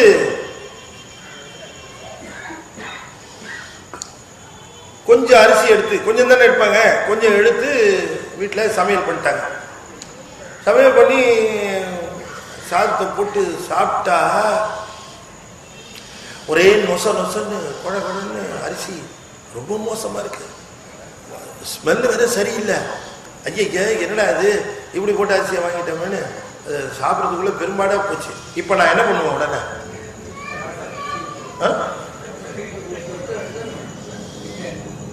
இல்ல முதல்ல என்ன பண்ணுவேன்? 20 கிலோ ஆர்டரை கேன்சல் பண்ணணும் இல்லையா? முதல்ல ஆர்டரை கேன்சல் பண்ணணும். சரி, 20 கிலோ ஆர்டரை கேன்சல் பண்ணியாச்சு. அப்புறம் அடுத்து என்ன பண்ணுவேன்? மீதி இருக்குது அரிசி 1/4 கிலோ போக மீதி 5 கிலோவில் பாய்க்கிறது, அதை என்ன பண்ணுவேன்? ரிட்டர்ன் பண்ணிடுவேன் இல்லைங்களா? அதை ரிட்டர்ன் பண்ணுவேன். மீதி இருக்கிற 5 கிலோ அரிசி இருக்குது, 5 கிலோவில் மீதி இருக்கிற அரிசி அதை ரிட்டர்ன் பண்ணி வேணாம்னு கொடுத்துருவேன். அதுதான் ஆகாமியம். ஏற்கனவே ஆர்டர் பண்ணி வச்சிருக்கிறோம் பாருங்க 20 கிலோ, அதுதான் சஞ்சீதம். அதையும் கூட கேன்சல் பண்ணிடலாம். சாப்பிட்டதை என்ன பண்றது? வாந்தி எடுக்க முடியாது, செமிச்சுதான் ஆகும். அதுபோல பிராரத்த வினை என்பது சாப்பிட்ட சாப்பாடு மாதிரி நாமளே அனுபவிச்சு செமிச்சுதான் ஆகும், வேற வழி கிடையாது. அதுதான் இந்த பிராரத்த வினை. ஆனா ஒண்ணு செய்யலாம், சாப்பிட்ட வயிற்று வலி நோகம் தெரியாம இருக்கிறதுக்கு ஜெலுசில் மாத்திரை சாப்பிட்ற மாதிரி கொஞ்சம் சௌரியமாவது டைஜஷன் ஆகட்டும், வலி தெரியாமன்னு அப்பப்போ சிவபெருமானுடைய திருவுருளை பெற்று அப்பா இது கொஞ்சம் வயிற்று நோவு இல்லாம கூட்டாயிரவாறு விளக்குகளே அரிசியை இப்படி வாங்கி சாப்பிட்டுட்டேன், கொடுமை பல செய்தன அனறியேன், ஏற்றாய் அடிக்கே இரவும் பகலும் பிரியாது வணங்குவன் எப்பொழுதும் இந்த வயிற்று நோவை நீக்குப்பான்னு கேட்டு பிராரத்த வினையிலிருந்து நீக்கிக் கொள்ளும். சரி, இப்ப அப்பர் சுவாமி என்ன சொல்லுகிறாருன்னு சொன்னால் நல்லா கவனமா கேட்கணும். நான் ரொம்ப முக்கியமான இடத்துல விஷயம் உங்களுக்கு விவரிக்கிறேன். தத்துவங்களை தெரிந்து கொள்ளணும். கதை ஒரு பக்கம் இருக்கட்டும், அதுல இருந்து நாம தெரிந்து கொள்ளுகிற நீதி என்ன, அது நம்முடைய மனசுல ஏறிடணும். எதுக்காக இதை போட்டு வைக்கிறேன்னா, எப்பொழுதுமே இந்த மாதிரியான கருத்துக்கள் இந்த விஷயங்கள் எல்லாம் உடனே உதவுன்னு சொல்ல முடியாது. இது வித்து மாதிரி உள்ளுக்குள்ள போய் விழுந்துரும். அப்புறமா எப்பயாவது மரமா முளைச்சு உங்களுக்கு அரும் கனியை தரும். அது தெரியுதுங்களா உங்களுக்கு? அதனால இந்த கருத்துக்கள் உங்க மனசுல பதியணுமேங்கிறதுக்காக சொல்றேன். இப்ப அப்பர் சுவாமி என்ன பண்ணார், ஒரு வழி சொல்லித்தர பாரு. சஞ்சீதம், இந்த பிராரத்தம், இந்த அக்கப்பொருள்லாம் விட்டு இடம் கட்டும்போது என்னன்னு தெரியல உனக்கு. உனக்கு ஒன்னே ஒண்ணு நல்லா தெரியும். என்ன நல்லா தெரியும்? நீ என்ன செய்யற, என்ன சொல்ற, என்ன நினைக்கிற அப்படிங்கிறது உனக்கு நல்லா தெரியும். அது தெரியுமா இல்லையா? நீ முதல்ல அதை சுத்தம் பண்ணு. நீ சஞ்சீத பத்தியும் கவலைப்படாத, பிராரத்தை எதுக்காக இந்த பிறவி வந்தது, என்னென்ன நமக்கு வரப்போகுது அப்படிங்கிறத பத்தி நீ கவலைப்படாத. நீ செய்ய வேண்டியதெல்லாம் என்ன செய்யணும்னா, நல்லதை மட்டுமே சிந்தி, நல்லதை மட்டுமே பேசு, நல்லதை மட்டுமே செய்ய. மனம், மொழி, மெய் என்று சொல்லக்கூடிய மூன்றையும் தூய்மைப்படுத்திக்கிட்டு இந்த 3 நாளும் செய்வதை நீ தூய்மையாக செய்வாய் என்று சொன்னால், ஆகாமியம் என்று சொல்லக்கூடிய வினையானது தூய்மைப்பட்டு போகுமே. ஆனால் ஆட்டோமேட்டிக்கா என்ன ஆகும்னு சொல்ற, ஆகாமியம் தூய்மையானவர்களுக்கு சிவபெருமான் அவனே குருவாக சூக்கமமாக நின்று பிராரத்தத்தை தாமே தாங்கிக் கொண்டு சஞ்சீதம் என்று சொல்லக்கூடிய வினைகள் முழுவதையும் அழித்து தீர்த்து அவர்களுக்கு பேரானந்த நிலையினை வழங்குகிறான். இதுதான் சத்தியம் என்று நம்முடைய திருநாவுக்கரசு சுவாமிகள் இந்த உலகத்திற்கு அறிவித்தார் என்று அப்போதையடிகள் சொல்லுகிறார். அப்ப எப்படி இந்த மனமொழி மெய் மூணையை எப்படி தூய்மை செய்வது அப்படிங்கிறதுக்கு அவர் வழிகாட்டுறார். மொழியை தூய்மை செய்வதற்கு நான் தேவாரம் பாடுறேன், அதை நீங்க பாடுங்க. சிந்தனையை தூய்மை செய்வதற்கு சிவபெருமானுடைய திருவடியையும் அந்த கருணையுமே நினைத்துக் கொண்டிருக்க. இப்ப பாக்கி இருக்கிறது உடம்பு தூய்மை பெறணும். இந்த உடம்பு தூய்மை பெறணும். இது பிராரத்தை அனுபவிக்கிறதுக்காக வந்திருக்கு. இந்த பிராரத்த வினையிலிருந்து நீங்க தப்பிக்கணும்னு நினைச்சீங்கன்னா, இதுல இருந்து இது என்னென்ன வினைகள் என்னென்ன பயன்கள் வரும்னு சொல்ல முடியாது. அந்த பயன்களிலிருந்து நீங்கள் தப்பிக்க வேண்டும் என்று எண்ணினீர்கள். இந்த உடலை தூய்மை செய்யணும். உடலை தூய்மை செய்யறது எப்படி செய்யறது? எப்படி செய்யறது? உடனே சூப்பர் மார்க்கெட்டுக்கு போய் 2 லக்ஸ் சோப்பு வாங்கிட்டு போய் பிரயோஜனம் இல்லை. அதனால எல்லாம் தூய்மை ஆகாது. அந்த தூய்மை இல்லை. வேற என்ன தூய்மை என்று கேட்டால், இந்த உடல் தூய்மை பெற வேண்டும் என்றால் வினையினுடைய பயனில் இருந்து இது தூய்மை பெறணும். அதுக்கான சிறந்த வழி உழவாரப்பணி என்று சொல்லக்கூடிய திருக்கோயில் தொண்டு. அதைத்தான் காட்டினார் இவர். அதான் வேற யாரும் இருக்கா சொல்லல. அதை சொல்றாங்க. உடம்பை தூய்மை செய்வதற்கு உழவாரம், நாவை தூய்மை செய்வதற்கு தேவாரம், சிந்தனையை தூய்மை செய்வதற்கு சிவஞானம். இந்த 3ஐயும் நீ பிடிச்சிக்க, இந்த உலகத்துல உனக்கு துன்பம் வராதுன்ட்ட. நீ மட்டும் இதுல உறுதியாக இருப்பாயே. ஆனால் அதைத்தான் இவங்க சொல்றார். நம்மை உடையவர் கடற்கீழே நயந்த திரு தொண்டாலே இம்மையிலும் பிழைப்பது. இந்த பிறவிலே தப்பிச்சுக்கலாம். இம்மையிலும் பிழைப்பதனை என் போல்வாரும் தெளிய, என்ன போல ஞான சூன்யங்களுக்கே தெரிகிற மாதிரி செஞ்சுட்டாரு. அப்போதைகள் தன்னை ஞான சூன்யங்கிறார். அவரை ஞான சூன்யம்னா என்னன்னு சொல்றதுன்னு எனக்கு தெரியல. சொல்றாரு எம் போல்வாரும் தெரியும், எனக்கே புரியுற மாதிரி சொல்லிட்டாரு. அவரு எனக்கே புரியுற மாதிரி சொல்லிட்டாரு. நம்மை உடையவர் கடற்கீழே நயந்த திருத்தொண்டாலே இம்மையிலும் பிழைப்பதனையும் போல்வாரும் தெளிய, செம்மை புரி திருநாவுக்கரசர் திருப்பெயர் எழுத வெம்மை மொழியாம் கேட்க விளம்பினீர் என்ற விடலை. இன்னும் அவரை பட்டாத படுத்துற யார திருநாவுக்கரசர் சுவாமி. சாமி இப்படியே நிற்கிறார். பொங்கு கடல் கல்விதப்பில் போந்தேரும் அவர் பெருமை அங்கனதம்புவனத்தில் அறியாதார் யார் உளரே. ஐயா உலகம் எல்லாம் தெரியும் ஐயா. ஒரு பெரிய அதிசயம் நிகழ்ந்தது. கல்லுல கைத்த போட்டு கட்டி நடுக்கடல்ல கொண்டு போய் உள்ள போட்டாங்க ஐயா. அப்ப என்ன செய்தார் தெரியுமா? சிவபெருமானுடைய திருநாமத்தை சொல்லி கயிற்றை அறுத்து கல்லையே தெப்பமாக வைத்து மிதந்து வந்தார். இந்த உலகத்துக்கே அந்த செய்தி தெரியும். உமக்கு தெரியுமா தெரியாதா? எனக்கு டவுட்டா இருக்குது. நீர் போட்டிருக்கிறீர், வேஷம் போட்டிருக்கிறீர், திருநீர் அணிஞ்சிருக்கிறீர், உத்ராட்சம் எல்லாம் போட்டிருக்கிறீர். இதெல்லாம் என்ன சாப்பாடு போடுவாங்கிறதுக்காக இந்த வேஷத்தை போட்டு போனீதா? இல்ல உண்மையிலேயும் உமக்கு சிவனை பத்தியும் சைவத்தை பத்தியும் தெரியுமா? தெரிஞ்சிருந்தா இவர் பெருமை தெரிஞ்சிருக்கணுமே. கேட்கிறார், கோபமா கேட்கிறார். பொங்கு கடல் கல்விதப்பில் போந்தேரும் அவர் பெருமை அங்கனதம் புவனத்தில் அறியாதார் யார் உளரே. எங்குறைவீர் யாவீர் நீவீர் மங்களமாம் திருவேடம் புனைந்து இயம்பும் என்ற.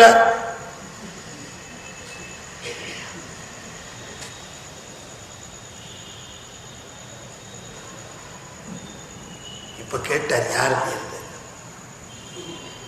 கேட்டார். இப்ப சொல்லி ஆகணும். அடியார் கேட்கிறேன் யார் இனிமே மறைக்க முடியுமா? யார் யார் நீர்னு கேட்டார். மங்களமாம் திருவேடம், நல்ல பெரிய அற்புதமான திருவேடத்தை கொண்டிருக்கிறீர், உத்ராஜம் போட்டிருக்கிறீர், திருநீர் அணிந்திருக்கிறீர். இதெல்லாம் பார்த்தா மரியாதைக்குரியவராக தெரிகிறது. ஆனா பேசுற பேச்சு அப்படி இல்லையே. திருநாவுக்கரசர் தெரியாது தெரியல, வேறொரு பேருன்னு சொல்றீங்க. சந்தேகமா இருக்க. யார் யார் நீர், எங்கிருந்து வரீர், யாவீர் நீவீர். சேக்கிழார் எழுதுறாரு, திருமறையோர் அது மொழிய திருநாவுக்கரசர் அவர் பெருமை அறிந்து உரை செய்வார். யார் பெருமை?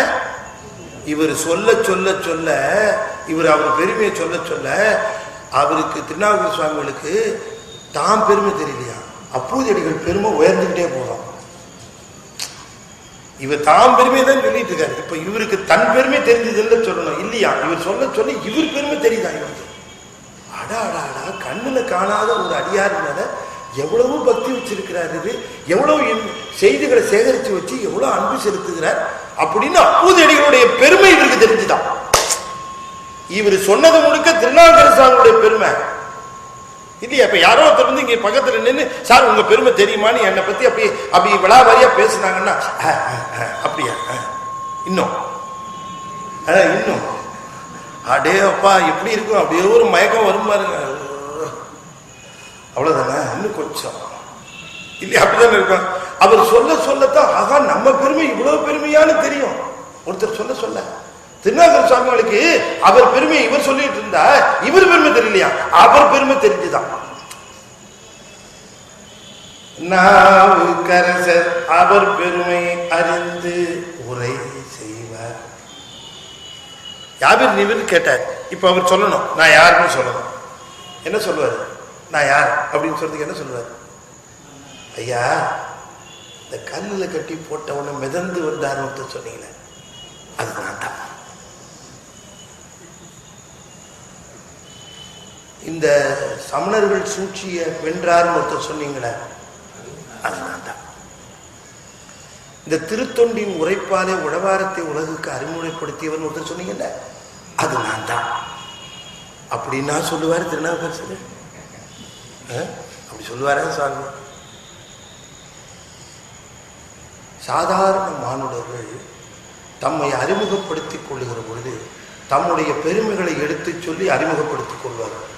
ஞானிகள் தம்மை அறிமுகப்படுத்திக் கொள்ளுகிற பொழுது தம்முடைய குற்றங்களை எடுத்து சொல்லி அறிமுகப்படுத்திக் கொள்வார்கள். இவர் சொன்னாரா, நான் யாருன்னு கேட்டேன். பிற துறையின் நின்றேற அருளு பெரும் சூலையினால் ஆட்கொள்ள அடைந்துழைந்த தெருளும் உணர்விலாத சிறியேன் நான் என்ற. அப்பா, இந்த சைவத்திலிருந்து சமணத்துக்கு போய் அங்க போய் பிரச்சாரம் பண்ணிட்டு இருக்கிறான், இவனை எப்படிடா இங்க கூட்டு வருதுன்னு சொல்லி இவனை அடிச்சு வச்சு இழுத்து வந்தாதான் இவன் சரிப்படுவான்னு சூழ நோயை கொடுத்து அடிச்சு திருத்தி கொண்டு வந்தாரு பாரு ஒரு ஆளு. அந்த ஆளுப்பா நான் தாம் பெருமையை சொல்லி அறிமுகப்படுத்திக் கொள்ளாமல் சிவபெருமான் சூளை நோய் தந்தார் பாருங்க, அதை சொல்லி அறிமுகப்படுத்திக் கொள்கிறார். யாராவது சொல்லுவாங்களா? அவங்க ஆட்டோபயோகிராபி எழுதுறான். நான் சொல்ல வேணாம்.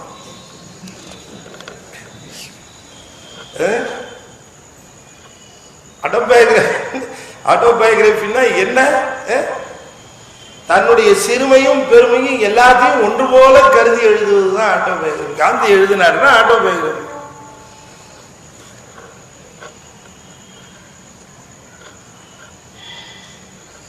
அப்பா போட்டிருந்த செயினை அண்ணன் கேட்கிறாருன்னு சொல்லி 2 பேருமா போய் வித்து அந்த காசை எடுத்து அண்ணன் எங்கேயோ பொட்டி கடையில் கடன் வாங்கினான்னு அந்த கடனை அடைச்சுட்டு திரும்பி வருகிற பொழுது, டே அப்பா கேட்டா செயின் தொலைஞ்சு போச்சுன்னு சொல்லலான்னு அண்ணன் சொல்லித்தரான். அப்பாட்ட போய் சொல்லலாமான்னு கேட்கிறாரு. யாரு? மகாத்மா காந்தி.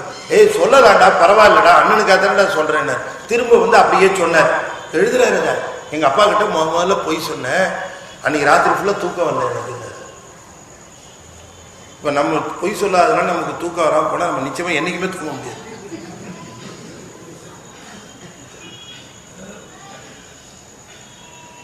எழுதுறாரு. இது ஆட்டோபயோகிராபி. எத்தனை உண்மையில அதை சொல்லி, அதுதான் உண்மை சொல்லணும்ல. இவர் சொல்றாரு, இவருடைய பெருமையெல்லாம் லிஸ்ட் போட்டு சொல்றாரு. இவருக்கு சூழ நோய் கொடுத்தாருன்னு சொன்னார் அவரு. இவர் சொல்றாரு, பெருமையை உடுப்பா, அடிச்சு ஓச்சு யாருக்குமே கொடுத்ததில்ல இந்த மாதிரி சூழ நோய். எனக்கு கொடுத்து உள்ள இழுத்து வந்து இவன் சும்மா கூப்பிட்டா வரமாட்டான் இல்லையா? சில பசங்களை வடா கண்ணா உடனே சாப்பிட வேடா அப்படின்னு சொன்னா ஓடி வந்துருங்க. சில பிள்ளைய நல்ல நீளமா பெரம்பெடுத்து காலு கீழே 2 தட்டு தட்டினாதான் உள்ள விடுவாங்க. சில பேர் அப்படி, நான் அப்படி எனக்கு சூழ நோய் கொடுத்து உள்ள விட்டு சொன்னாரோ இல்லையோ பாருங்க, அவ்வளவுதான். அதுக்கப்புறம் இவருக்கு எங்க நிக்கிறோன்னு தெரியல யாருக்கு. விழி நீர்கள் உத்தர பெருகி ஓட உரை குளறி, அது வரைக்கும் தெளிவா பேசிட்டு இருந்தாரு. இப்ப நாக்கு குளற ஆரம்பிச்சிருச்சான். உரை குளறி உடம்பெல்லாம் ரோம புலகம் பொலிய தரையின் மிசை வீழ்ந்தவர் சரண கமலம் பூண்டார். அடியற்ற மரம் போல அப்படியே தொபக்கடின்னு ஒரு திருவடியில விழுந்துட்டாராம். அப்படியே விழுந்து அவருடைய திருவடியை எடுத்து தன்னுடைய சிரசின் மேல பூண்டு கொண்டாராம். சுவாமி சுவாமி சுவாமி சுவாமி, ஏழையே தேடி வந்தீர்களா சுவாமி? இவன் உங்க திருநாமத்தை சொல்லிக்கொண்டே இருக்கிறேன் என்பதற்காக நீங்கள் இந்த ஏழை வீட்டிற்கு எழுந்துருளினீர்களா? பாவி, உங்களை என்னென்னவோ பேசியிருக்கேனே, என்ன பேசுறேனே இப்ப ஞாபகம் வர மாட்டேங்குதே. நான் என்ன புண்ணியம் பண்ணேன், என்ன புண்ணியம் பண்ணேன், என்ன புண்ணியம் பண்ணேன்னு அந்த 2 திருவடிகளையும் தன்னுடைய கண்ணீரினாலே கழுவினாராம். அப்போது கரகமலம் மிசை குவிய கண்ணருவி பொழிந்திழிய உரைகுளறி ரோம புலகம் பொலிய உடம்பெங்கும் பொலிய தரையின் மிசை வீழ்ந்து அவர் சரண கமலம் பூண்ட.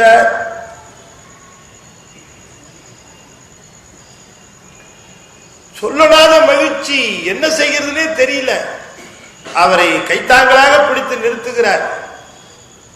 குதிக்கிறார், ஆடுறார், ஓடுறார், பாடுறார், திண்ணை மேலே ஏறுறார், அங்கிருந்து கீழே குதிக்கிறார், தெருவுக்கு ஓடுறார், போற வரவங்களை நிறுத்துறார். திருநாகர் சுவாமி எங்க வீட்டுக்கு வந்திருக்காங்க, திருநாகர் சுவாமி எங்க வீட்டுக்கு வந்திருக்காங்க, ஐயா உங்களுக்கு தெரியுமா தெரியுமா, நாவுக்கரசர் எங்க வீட்டுக்கு வந்திருக்காங்க ஐயா. ஐயா திருநாவுக்கரசர் போறவங்க வரவங்களை எல்லாம் கூப்பிட்டு நிறுத்துகிறார், தெருவுக்கு ஓடுகிறார், உள்ள ஓடுகிறார், மனைவியை கூப்பிடுகிறார், மக்களை கூப்பிடுகிறார், வேலைக்காரனை கூப்பிடுறார், மாடுகிட்ட போய் சொன்னார், திருநாவுக்கரசர் வந்திருக்கிறாங்க என்று அகிரினை உயர்தினை பேதமில்லாமல் எல்லாரிடமும் தன்னுடைய மகிழ்ச்சியை பரிமாறிக்கொள்ளுகிறார். இந்த பதட்டத்துல வாசல்ல நிக்கிறவரு உள்ள வாங்கன்னு சொல்ல மறந்துட்டார்.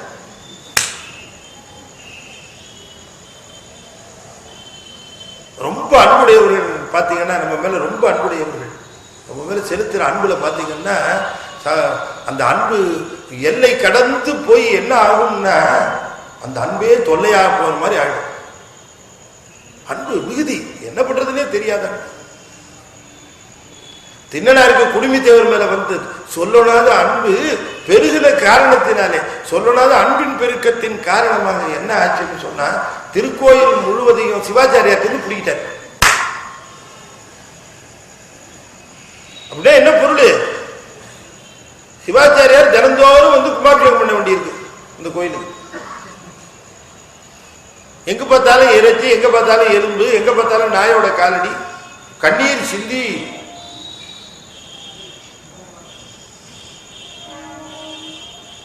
பொன்முகலி ஆற்றிலிருந்து குடகுடமா தண்ணி எடுத்துட்டு போய் அத்தனை படிக்கட்டுகளையும் மேலே ஏறி போய் அன்பின் மிகுதி இல்லையா, ரொம்ப அன்பு ஜாஸ்தியா.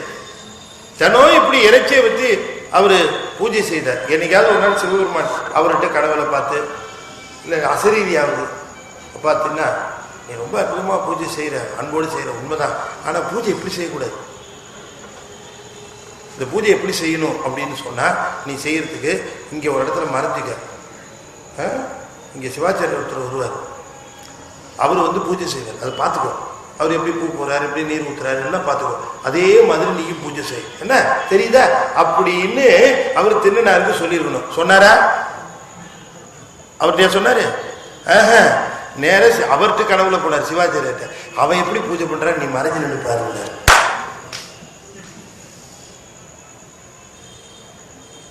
அங்க மறைஞ்சு நின்று பாரு எப்படி. அன்பின் மிகுதி. அப்ப ஆச்சாரமும் கிடையாது, ஃபார்மாலிட்டிஸ் எல்லாம் கிடையாது. நீங்க உள்ள வாங்க உட்காருங்க இல்லையா. இப்ப நமக்கு என்ன சொல்லணும், வாங்கன்னு சொல்லாம அவர் பாட்டுக்கு உள்ள போறாரு வெளியே போறாரு தெரு. நம்ம ஒருத்தர் வீட்டுக்கு தேடி போயிருக்கிறோம், அவரு சரி வாங்க உள்ள உட்காருங்க காசு சாப்பிடுங்கன்னு கேட்பா, அவர் பாட்டு வெளியில கிளம்பி போய் பக்கத்து தெருவுலாம் போய் யார் வந்திருக்கா தெரியுங்களா சார் அப்படி சொல்லிட்டு இருந்தான்னு வச்சுங்க. அன்பின் மிகுதி. அந்த அம்மா வந்தாங்க திருவடியில், சாமி நாங்க சிவத்தை நேர்ல பார்த்ததில்லை, இன்னைக்கு பார்க்கிறோம் நேர்ல. உங்க திருப்பார்வை எங்க மேல பட்டுச்சு, இனி எங்களுக்கு பிறவி கிடையாது, நாங்கள் உய்ந்தோம். எம் குடிமுழுதும் ஆண்டியர், குடிமுழுதும் ஆண்டியர். இந்த குடிமுழுதும் ஆண்டுதல் என்று சொல்லக்கூடிய செயலை மணிவாசகர் சொல்லுவார், என் குடிமுழுதும் ஆண்டர். அது ரொம்ப கடினம். ஒரு குடும்பத்தில் தலைவன் ஆழ்வார், இல்லாட்டி தலைவி ஆழ்வார், இல்லைன்னா பிள்ளைக்கு இருக்கும், அப்பாவுக்கு இருக்கும் மனைவி பக்தி இருக்காது, மனைவிக்கு இருக்கும் அப்பாவுக்கு இருக்காது, அப்பாவுக்கும் மனைவிக்கும் பிள்ளைகளுக்கு இருக்காது, இல்லை பிள்ளைங்களுக்கு இருக்கும் அப்பாவுக்கும் அம்மாவுக்கும் இருக்காது, இப்படி எல்லாம் தான் இருக்கும். ஆனா குடிமுழுதும் ஆழ்வது என்பது ஒரு பெரிய வரம். இந்த குடிமுழுதும் ஆண்டிருக்காரு பாருங்க. அப்படியே அவருடைய திருவடியில எல்லாரும் விழுந்து வணங்குற, சாமி இன்னைக்கு எங்க வீட்டுல கொஞ்சம் நீங்க சாப்பிடுங்க. அப்பா நான் திருப்பழனம் போயிட்டு இருக்கிறேன், சாமி நீங்க ஒருவேளை உண்டீர்கள் என்று சொன்னால் அவ்வளவுதான் எங்களுக்கு. ஒரு ஞானிக்கு ஒருவேளை உணவு ஒருவன் உண்டால், ஒருவேளை உணவு உண்ணுமாறு உண்பித்தால் அத்தோடு அவனுக்கு பிறவி அவ்வளவுதான் முடிஞ்சு போச்சு. ஒரே ஒருவேளை உணவு, சும்மா ஒரு நாளைக்கெல்லாம் சாப்பாடு போடும், ஒருவேளை உணவு ஒரு உண்மையான ஞானிக்கு ஒரு சாப்பாடு போடக்கூடிய பாக்கியம் கிடைச்சு போட்டுட்டா அவ்வளவுதான் முடிஞ்சு போச்சு அத்தோட. ப்ராப்ளம் என்னன்னா, ஞானி எங்க கிடப்பாருன்னு தெரியல, எங்க போய் தேர்றது, யாரு ஞானி, அவர் என்ன எழுதி வச்சுட்டு வருவாரு, நான் சிவஞானி அப்படின்னு எழுதிட்டு வருவாரு, தெரியாது, கண்டே பிடிக்க முடியாது. விருத்தின்னு பேரு. மலைப்பாம்பு இறைய தேடி போகாது, அது பாட்டுக்கு இருக்கும், அதை தேடி வருகிற இறைய சாப்பிடுவாங்க, அவ்வளவுதான். அது மாதிரி ஞானிகள் சாப்பாடை தேடி போக மாட்டாங்க. நாம் தேடி பிடிச்சி அவருக்கு கொண்டாந்து சாப்பாடு போட்டோம். அர்த்தம் வந்திருக்காரு வீடு தேடி இல்லையா சாமி எங்கள் வீட்டில் சார் அப்படியே ஆகட்டும். அந்த அடம் பாலிக்கிற ஏற்பாடுகள் நடக்கிற பொழுது மூத்த திருநாவுக்கரசை வாழை இலை அரிஞ்சு வர சொல்றாரு. அந்த அம்மா சொல்லுது வாழை இலை அரிஞ்சு வருகிறது. அதுல இருந்த நாகம் தீண்டி விட்டது. ஐயோ நாகம் தீண்டி விட்டதே, குழந்தை இறந்து விட்டதே, அடியாருடைய உணவு பாதிக்கும் போது பாயில் சுருட்டி புறக்கடப்படம் வச்சுட்டு அன்னம்பாலிப்பு ஏற்பாடு செய்தார்கள். சுவாமி உட்கார்ந்தார். உட்கார்ந்த உடனேயே எல்லாருக்கும் திருநீர் கொடுக்கிற வழக்கம். அப்போதைகளுக்கு கொடுத்தார், மனைவிக்கு கொடுத்தார். எங்கம்மா மூத்த பிள்ளை திருநாவுக்கரசு, இளைய பிள்ளை வந்து நின்னான். அவன் இப்போது இங்கு உதவான்னார். ஊர் புரிஞ்சுக்கிட்டார். என்ன நிகழ்ந்ததுன்னு கேட்டார். மறைக்காம சொன்னார்கள். குழந்தையை எடுத்துக்கிட்டு நேராக சிவன் கோயிலுக்கு போய் அங்கேயே கிடத்தி கொண்டுகலாம் என்கிற பதிகம் பாடி உயிர்ப்பித்து எழுப்பிட்டார்.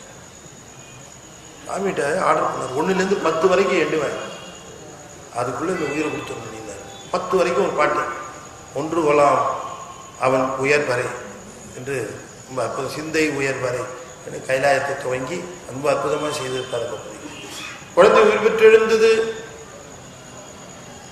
ஓடி போய் நமஸ்காரம் பண்ணாங்க. சந்தோஷப்படுவனும்ல நம்ம அப்போதிரிகள். அவர் வருத்தப்பட்டாராங்க. இவனால நீங்க சாப்பிட்ற சாப்பாடுக்கு இடர் விளைந்ததே, நேரம் ஆயிடுச்சு சாமி, நீங்க சாப்பிட்றதுக்கு. இதெல்லாம் பக்தி. அடியார் உணவு உண்ணுவதற்கு இடையூறு விளைவித்தனன் இச்சிறுவன்னர். சாமி வாங்கச்சா உடனே இங்க எல்லாம் போட்டு எல்லாரும் வந்து அற்புதமாக அன்னம் பாடுது. திருக்கோயிலுக்கு போய் பதிகம் பாடுகிறார். பாடத்தில் அதில் நம்முடைய அப்பூதியடிகளை நிறைவான பதிகம். நரர்களை பாடுவதில்லை. தேவாரத்தில் சிவனை மட்டுமே பாடுவார்கள். அப்படிப்பட்ட இடத்துல அடியார்கள், சிவனுன்னே கருதப்படுகின்ற அடியார்களை பற்றி மட்டும்தான் பாடுவார்கள்.